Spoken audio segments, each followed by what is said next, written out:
Hey guys, welcome to the Mediocre Cover Band Guitar Guy. How we all doing?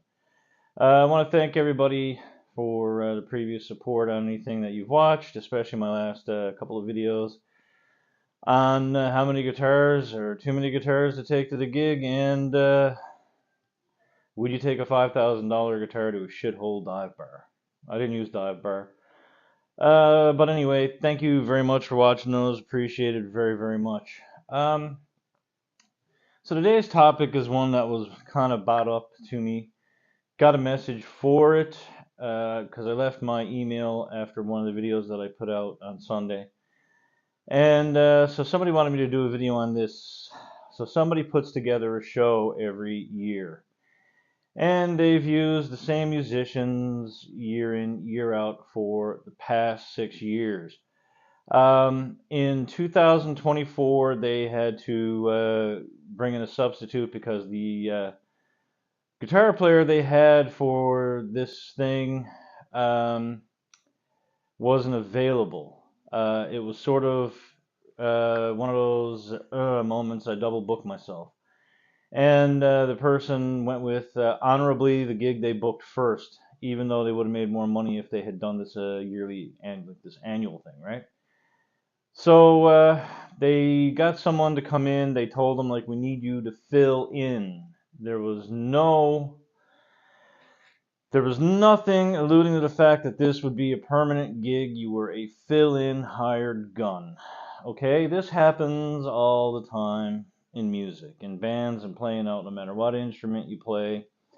I've heard some of these guys, these sidemen, refer to themselves as gig whores, and because they'll take anything and everything they can get, and these guys are great because they adapt to things really, really quickly, and it's great. But they go in with the understanding that, hey, you know what? I'm not a permanent member of the band. I'm not a permanent member of whatever. So this was a tribute that a hard rock tribute that these guys do every year in honor of a friend of theirs. Anyway, what ended up happening, like I said, the guitar player got double booked. They looked around town and got a guy to come in to do the gig.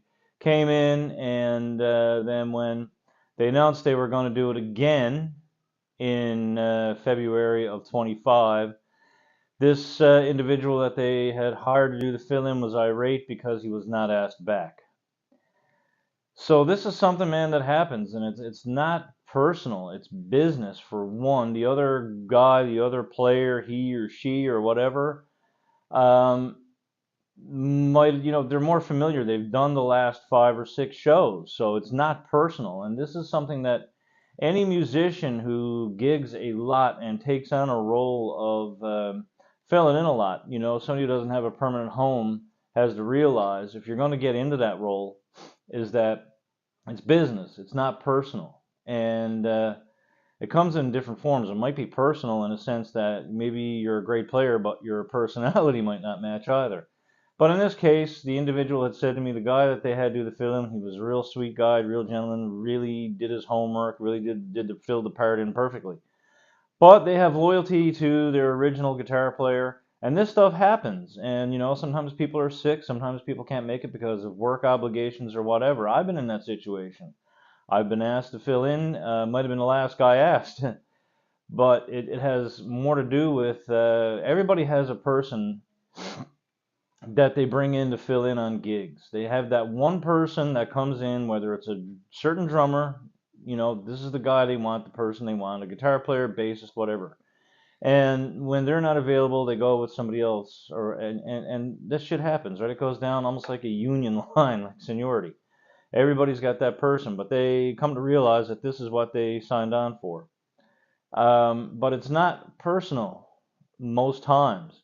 I've been in that situation. I was the last guy in, pretty much, of people who did this Alan Jackson tour this past spring and summer. The guy they had lined up has one of these jobs where he could have to leave for work somewhere in an instant, and unfortunately, that's what you got to do. Well, I shouldn't say unfortunately. Fortunately, you should be lucky enough to have a job to be able to put food on your table for your kids, right? This past Monday was Thanksgiving and all. But anyway, this happens, and if you don't get asked back, don't take it personal. take pride in the fact you were asked in the first place. That's the way I look at it, and that's the way, I mean, I'm probably not going back. Aaron's coming back this year. Nothing really has been solidified. I think Bam was, but I don't expect to get asked back. I was asked to fill in for somebody who knows the material better than I did, somebody who knows the other guys a lot better than I did, and somebody who plays that genre of music more than I do. But I realized that they needed somebody, and I did my best. And if I don't get asked back, I'll look forward to seeing it from the other side of the stage, because that's what you got to do. You got to take it like that. And I did that whole thing on sucking it up, suck it up, Buttercup, that video, which did really well, by the way. Thank you. But you have to learn to do that in this business, because that's what it is. And it's not a matter, folks, don't get down on yourself and say, well, I guess it wasn't good enough. It's got nothing to do with being good enough. You have to be the right person for the job as opposed to being the better player. You can get a guy who's technically like gifted, like beyond his years. Doesn't matter what genre, whatever. You got to be the right person for the job overall. Personality and skill set has to come first and foremost. I may have had the right personality and stick-to-itiveness and went in there and, dug in and was professional, did everything I could, but I didn't have the right skill set because I play rock covers. I'm not a country guy. So I've come to realize that. I helped out. Okay? And like I said, I was thrilled that I was, and I will take that memory and say, you know what? I got to do it as much as I'd love to do it again. You know what? It was stressful. I won't lie. It was very stressful. Trying to cop Brett Mason licks is not easy. I had my fingers on this hand and this hand worn out and burned through YouTube, like literally, like you wouldn't believe, because that's where I'm at with that type of playing. And before I could do anything, I had to resort to learning the genre before I could learn his music and learn little tricks and pieces and things.